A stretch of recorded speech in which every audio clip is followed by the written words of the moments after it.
యాత్ర ప్రారంభించారు. 16వ రోజు షర్మిల 12 కిలోమీటర్లు నడవనున్నారు. బంబం స్వామి గుట్టలో మాట్లాడిన వైఎస్ఆర్ కాంగ్రెస్ నేతలు కుమ్మక్కు రాజకీయాలపై మండిపడ్డారు.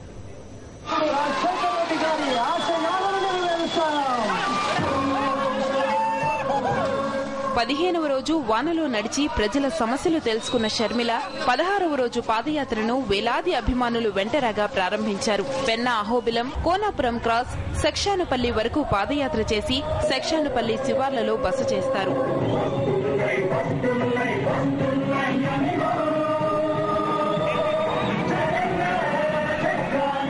16వ రోజు పాదయాత్రకు ముందు సాక్షితో మాట్లాడిన వైఎస్ఆర్ కాంగ్రెస్ నేతలు కాంగ్రెస్, టీడీపీలపై మండిపడ్డారు.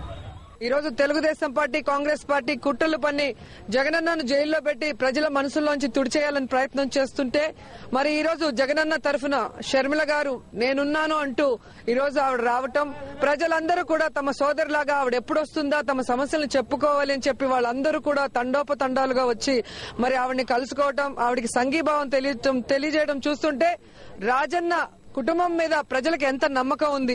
2004 ముందు రాజన్న చెప్పిన వాగ్దానాలు గాని, ముఖ్యమంత్రి అయిన తర్వాత ఆయన చేసిన ఎన్నో సంక్షేమ కార్యక్రమాలు గాని చెప్పనివి కూడా చేసి ఈ రోజు దేవుడిగా ఆయన ప్రజల మనసులో నిలిచిపోయిన విధానం గాని వాళ్ళందరూ చూశారు. కాబట్టి రాజశేఖర రెడ్డి గారు లాంటి నాయకుడు ఈ రోజు రాష్ట్రానికి కావాలా, ఈ రోజు రాష్ట్రంలో పరిపాలన మారాలా అనేటువంటిది ప్రజల్లో బలమైన ఆకాంక్ష కనిపిస్తా ఉంది.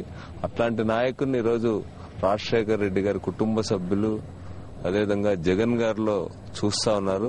జగన్ గారి పట్ల ప్రజలు అంతే ఆదరణ చూపారు, రాజశేఖర రెడ్డి గారి పట్ల చూపినట్టుగానే.